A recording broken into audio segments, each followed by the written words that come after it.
My mom had me when she was 17 years old, and she was still in high school. Levels of fame and wealth that are hard to comprehend.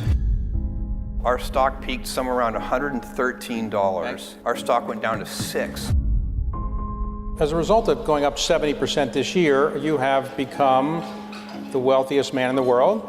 Is that a title that you... The year is 1980. A 16-year-old high school student shows up to a small McDonald's located in Albuquerque, New Mexico for his first shift as a line cook. After beginning his shift, he'll be given the job of cleaning the restaurant corner to corner, considering he was branded as the new guy. His manager, co-workers, and customers didn't think much of him at the time, but only because they had no idea as to who this kid would eventually become. The name of that 16-year-old McDonald's newbie happened to be Jeffrey Preston Bezos. In exactly 38 years after cleaning that Albuquerque McDonald's corner to corner, he would take on the title as the richest man on planet Earth. However, it's safe to say that such a journey would be no walk in the park. A journey full of risk, reward, ups, downs, successes, failures, and a load of hair loss. This is From McDonald's to Multi-Billionaire, Becoming Jeff Bezos.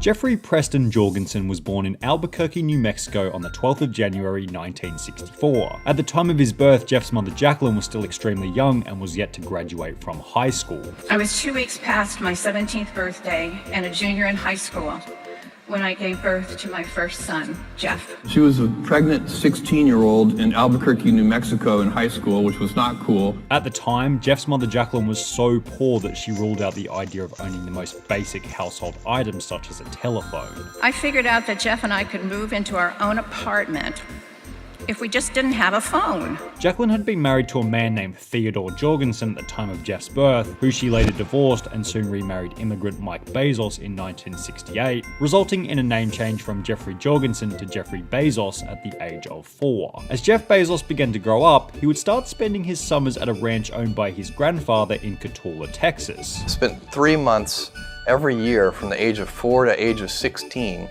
working on the ranch with my grandfather, which was just an incredible experience. This fact by itself is of no value. However, this ranch in South Texas would be the location at which Jeff's grandfather would begin to teach him the basics of self-reliance. He was incredibly self-reliant. He did everything himself. You know, he didn't call a vet if one of the animals was sick. He figured out what to do himself. As well as the importance of taking on tasks that he didn't know how to solve. He would take on major projects that he didn't really know how to do, and then figure out how to do them. As Jeff continued to grow into his early teens, he began to display an interest in science and technology. He would begin to use his garage to make various pieces of tech, such as an alarm to keep his brother and sister out of his room. You know, our garage was basically, science fair central. Possibly based on this interest, Jeff Bezos would be accepted into the gifted program at his elementary school, displaying his cognitive ability from a young age. Early age, were you a pretty smart student and your teachers tell you this? Oh, you were good, or? I have always been academically smart. As Jeff entered into high school, he would win a Silver Knight Award, which was presented to outstanding individuals and leaders who have applied their knowledge and talents to serving their school and communities, also being named valedictorian upon graduation. You were the valedictorian of your high school in Miami. Which hopefully gives everyone a good idea of who Jeff was becoming by his late teens. I was a good student. I always worked really hard. I was nerdy. You were nerdy. I was nerdy. I was in the goody-goody class of students. However, despite having gifted cognitive skills, Jeff was far from being well off. Throughout his high school years at the age of 16, Jeff would get his first job at McDonald's, earning $2.69 per hour. While it didn't pay all that well and was far from glamorous, Jeff saw the positives in the situation, claiming that the job got him interested in the process of automation, taught him the basics of customer service, and the importance of staying focused on a single task. She couldn't get me to switch tasks, so she would have to just pick up my chair and move me. And By the way, I think that's, if you ask the people who work with me, that's still probably true. And Jeff never had a problem working at McDonald's back at the age of 16 because he would later explain that it was never about the present for him. It was all about the future. The same way I do. They work in the future, they live in the future. None of the people who report to me should really be focused on the current. And as mentioned in the beginning, what the future had in store for Jeff was undoubtedly something that he was unable to predict. Jeff's early life successes would continue after being accepted into the prestigious Princeton University, where he would begin his studies with the goal of getting into the field of physics. I went to Princeton primarily because I wanted to study physics. And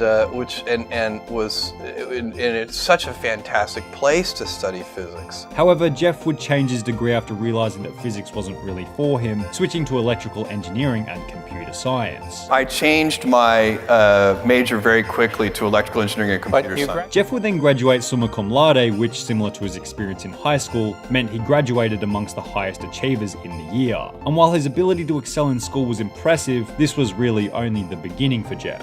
He had finished university and was about to get out into the real world, where he would begin to turn his potential into reality.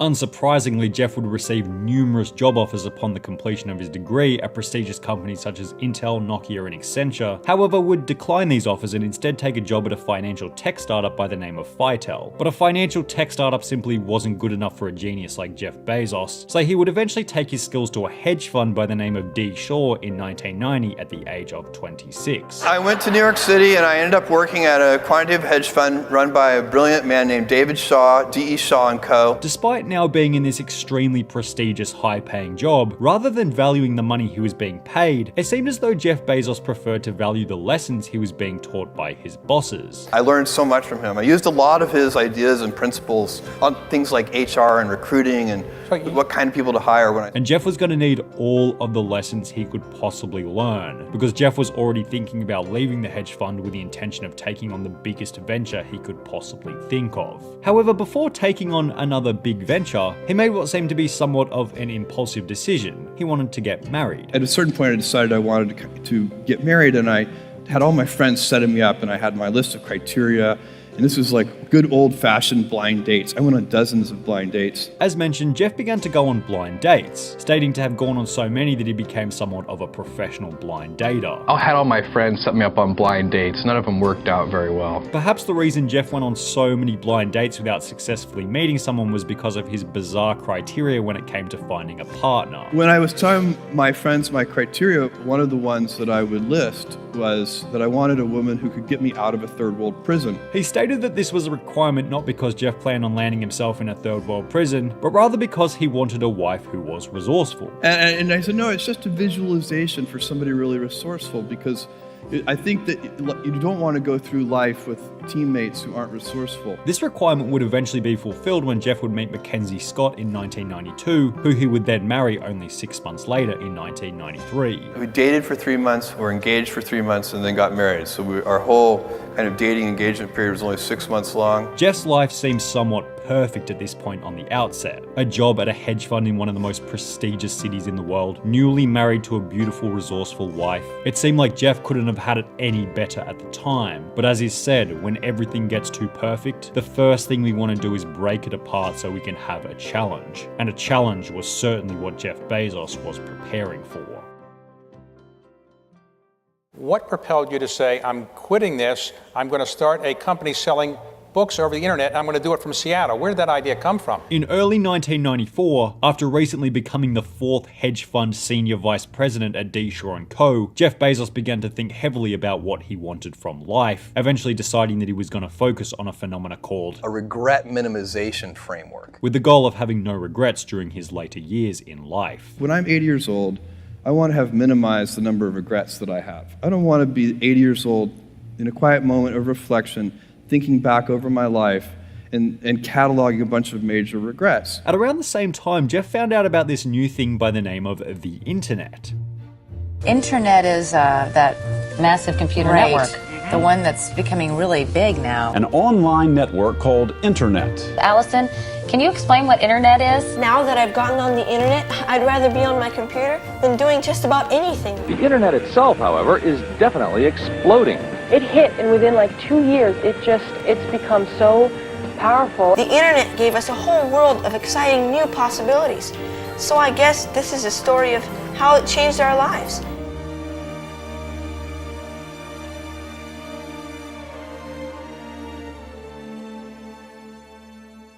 When I came across the startling statistic that web usage was growing at 2,300% a year. So I decided I would try and find a business plan that made sense in the context of that growth. Jeff realized that he could sell products through the internet and decided that creating an online bookstore might work as a business model. I picked books because there were more items in the book category than any other category, and so you could build universal selection. There were 3 million in 1994. This desire to minimize regret, combined with a genuine plan of selling books through the internet, ultimately led Jeff Bezos to quit his prestigious hedge fund job and venture out into the unknown of the business world. You had a great job. I remember you had a great apartment on the Upper West Side. Working on Wall Street, and a year after we got married, I went to her and said I want to quit my job. Thankfully, Jeff's wife was supportive of the dream, which would lead them to leave New York City and head to Seattle, where the company would begin. Even before she could say, what's the internet? She said, great, let's go. Because she wanted to support it. We're about to take off driving across the country to start Amazon, go to Seattle. With Jeff literally writing the business plan for the company in the car trip over. In fact, I wrote the first draft on the car trip from the East Coast to the West Coast. Shortly after arriving in Seattle, the company, which was originally called Cadabra, was stereotypically started out of Jeff's new garage. The movers packed their things and were already on the road when Bezos phoned them to say he had decided on Seattle. Jeff Bezos then accepted his parents' life savings of approximately $300,000 and instantly invested it into the company. Initial startup capital for Amazon.com came primarily from my parents, and they invested a large fraction of their life savings in what became Amazon.com. Also changing the name from Cadabra to Amazon, named after the Amazon River in South America. And he said, cadaver? And I knew then that was not going to be a good name. We changed it about 3 months later. However, despite having this $300,000 worth of funding, the future of Amazon was far from certain. Jeff would warn his early investors that there was a 70% chance that Amazon would either fail or go bankrupt. And I told them that I thought there was a 70% chance that they would lose their whole investment, which was a few $100,000. I thought I was giving myself triple the normal odds. It's only about 10%. Here I was giving myself a 30% chance. Jeff had to deliver the books to the post office himself and didn't have enough money for basic machinery. I was driving the packages to the post office myself, and hoping one day we could afford a forklift. Jeff and his team were literally packing books on the floor as they didn't even have tables. We were so inefficient with our operations and logistics in those early days when there were just 10 of us that I didn't have packing tables. We were packing on the floor on our hands and knees. And on top of everything, Jeff had to get his wife Mackenzie to do the accounting, despite the fact that she was extremely inexperienced in the area. She did our accounting. For like the first year. Was it the first year? Something like that. However, despite these areas of inexperience on the part of Jeff and his team, the business idea actually worked surprisingly well. We were shocked at the customer response. Literally in the first 30 days, we had orders from all 50 states and 45 different countries. I was shocked at how many books we sold. We were ill-prepared. Better yet, they did it without having to spend $1 on advertising. In the first year of opening Amazon.com to the public, we didn't do any paid advertising, and all of our growth was fueled by word of mouth and media exposure. And this initial success made sense, really. As previously mentioned, Amazon had the ability to sell as many different titles as they wanted without the inventory problems that a normal bookstore would have, all while saving their customers the time of having to physically go to their local Barnes & Noble. It was perfect. Plus, Jeff focused on what he described to be the absolutely most important part of any business. The number one thing that has made us successful by far is obsessive, compulsive focus on the customer as opposed to obsession over the competitor. This initial success led to a range of investment from various individuals, totaling a further $1 million to put into the growth of the company. I raised $1 million from 22 different investors, $50,000 at a time, and they got 20% of the company for $1 million. Between 1990 and 1997, the percentage of households in the US owning computers increased from 15% to 35% because owning a computer was less of a luxury and more of a necessity. Increased computer usage as well as further funding led up to a point where the Amazon company would make their next big move, the initial public offering. Today, Amazon.com went public, and it seems to be trading well. A little under 3 years after beginning the company, Jeff Bezos would take Amazon public, $1.73 per share. Not a bad price considering that same share would be worth more than $3,000 today. The IPO raised Amazon a total of $54 million, and Bezos would officially receive the title of millionaire for the first time. Exactly 1 year after the IPO at $1.73 per share, the stock price had climbed to $6, an increase of 350%. This almost quadrupled Jeff's net worth, but more significantly began to spark new ideas for what Jeff could do with the company, ultimately leading him to email his customers asking what it was that they wanted to buy off the internet. I wish you sold windshield wiper blades because I really need windshield wiper blades. And I thought to myself, we can sell anything this way.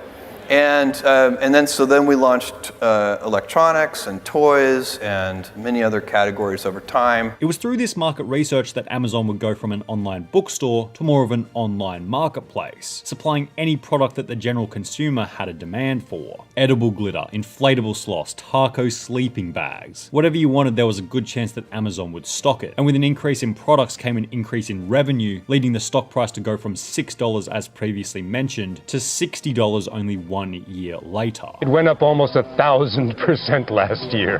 When have you seen anything comparable? Nothing. And as one of the greatest old sayings goes, it takes years to become an overnight success, no exception for Jeff Bezos. Because despite only becoming a millionaire in 1997 after Amazon's IPO, only 2 years later in 1999, he would be registered in Forbes' World's Billionaires list with a net worth of $10.1 billion. Despite having a multi-billion-dollar net worth, Bezos remained humble and committed to his customers by continuing to drive his 3-year-old Honda Accord. You yourself are worth somewhere in the vicinity of $9 or $10 billion today. What's with the Honda? This is a perfectly good car. As well as keeping an old desk that had been made out of a door. Now, I've heard a lot about your desk. It's a door with 4x4s. I mean, you can afford a better desk than that. It's a symbol of spending money on things that matter to customers and not spending money on things that don't. However, saving as much money as possible was exactly what Jeff needed to commit to, because unbeknownst to him, one of the biggest stock market crashes in history was already underway. At the peak of the internet bubble, our stock peaked somewhere around $113. And then after the internet bubble busted open, our stock went down to $6. It went from 113 to 6 in less than a year. The dot-com bubble. A dark cloud was looming on the horizon for every online tech business, and it's safe to say that Amazon was about to be put to the test. Amazon had serious crises. In 2002, you went almost bankrupt. So what went wrong, and what did you learn from that? Between March 2000 and October 2002, the Nasdaq would drop by 78%, causing multiple large online businesses such as Pets.com to fail and shut down. Pretty strong fear about losing it all. Are you afraid of that? I know we can lose it all. It's not a fear. In 1999, just before the crash would begin, Amazon's stock price would hit a high watermark of $113 per share. The dot-com bubble would begin to burst in March 2000, and it would be less than a year after hitting $113 that the share price would drop to only $15. By late 2001, the stock had fallen further to $5.51 per share, a total drop of approximately 95% since its peak. My annual shareholder that year starts with a one-word sentence. And that one-word sentence is the word ouch. Amazon had to lay off 14% of its staff, indicating that the company was absolutely on the ropes. Jeff's personal net worth had dropped from $10.1 billion in 1999 to $6.1 billion in 2000, then $2 billion in 2001, finally dropping to $1.5 billion by 2002. And if you follow that trend all the way along, the eventual outcome could have been zero for Jeff Bezos. However, Jeff wasn't going to give up that easily. He was a fighter. In fact, he wasn't even going to see it as a negative. He had such a strong mindset that it was simply a learning experience. The whole point of moving things forward is you run into problems You run into failures, things don't work, you have to back up and try again. Despite the stock dropping by 95%, Jeff explained that the stock wasn't the company and the company wasn't the stock. Because despite the massive plunge, things weren't looking all that bad internally at Amazon. Every single thing about the business was getting better and fast. And so as the stock price was going the wrong way, everything inside the company was going the right way. And while the company had to lay off 14% of its staff, there was still extensive innovation going on behind the scenes. Amazon would announce Amazon Web Services in 2002, which took data from website traffic and helped third-party retailers build their own web stores. Perhaps it was just good timing in relation to the end of the dot-com bubble, but around this time, Amazon stock began to rise in value once again, eventually reaching $50 approximately 2 years after its low point during the dot-com bubble, representing a gain of 500% per year. But this total stock price rebound of 1,000% was nothing in comparison to what was coming for Jeff Bezos, and it wouldn't be long before he would take his life to the next level.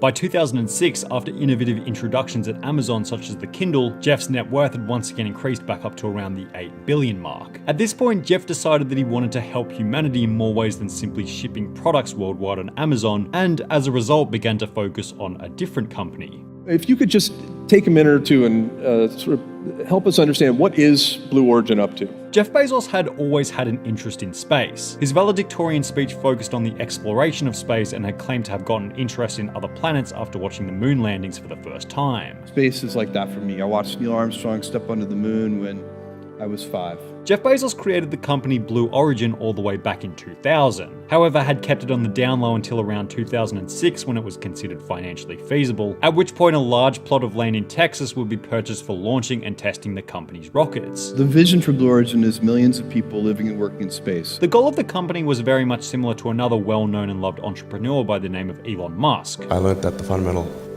issue is actually the cost of access to space. With both entrepreneurs attempting to produce cheap rockets while ensuring the future of human existence. We're now big compared to the size of the planet. We can fix that problem. My role in that is I want to build reusable space vehicles. That's the heavy lifting. And while Bezos was working on Blue Origin as a passive side project, Amazon was still churning away in the background, barely being touched by the global financial crisis, making Bezos richer and richer and richer. 12 billion, 18 billion, 29 billion by 2013. By this point, Amazon had become the largest online shopping retailer in the world, and Jeff Bezos had become the 19th richest person in the world. But these weren't the only significant events that happened in 2013. Jeff was about to make his next big business purchase. The Post at the time was kind of financially upside down, had a lot of work to do, no fault of their own. The internet had really taken the wind out of newspaper companies. By this point, it had become somewhat obvious that Jeff wasn't really into conventional businesses. An online bookstore before the internet was populated, a company creating cheap rockets to be sold for space travel, hardly the type of businesses you'd expect a local mum and dad to be running. This trend of purchasing unconventional businesses would continue into 2013, at which point Bezos would purchase a newspaper company by the name of The Washington Post for a price of $250 million. I asked him how much he wanted. He said $250. I said fine. I didn't negotiate with him and I did no due diligence. By 2013, the internet had completely taken over the traditional newspaper business model. The problem was a secular one. The internet was just eroding all of the traditional advantages that local newspapers had, all of them. And Jeff's rationale for purchasing the Washington Post was actually extremely smart. The Washington Post already had a load of talented people who knew a lot about news and media, and Jeff had become a master of online businesses. So Jeff would mix his knowledge of the internet with Washington Post's knowledge of news media with the goal of making the company profitable once again. Inside the Washington Post, we have so much talent that understands newspapers.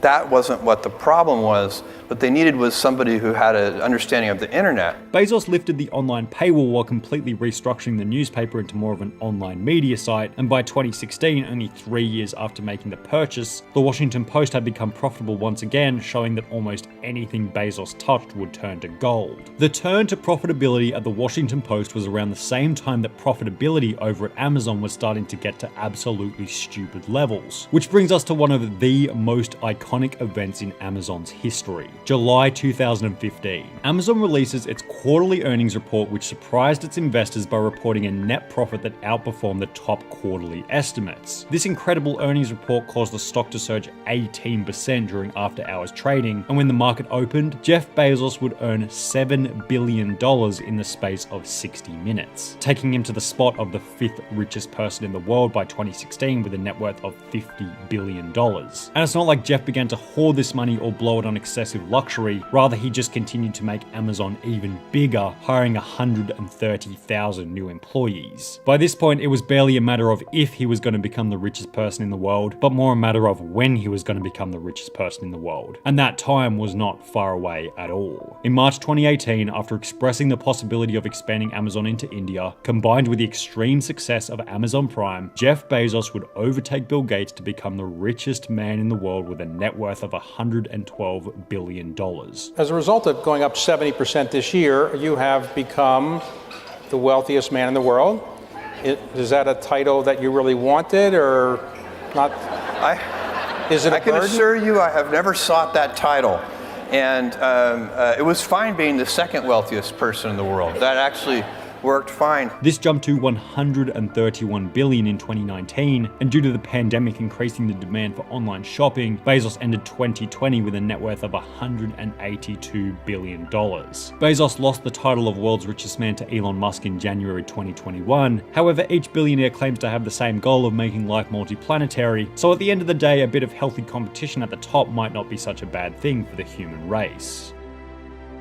From a 17-year-old mother to a child genius to valedictorian to McDonald's to hedge fund senior executive to online book salesman to millionaire to billionaire to news magnate to space explorer to the richest man in human existence. It's certainly been a bumpy ride for the risk, reward, ups, downs, but Jeff Bezos has shown that perseverance is king.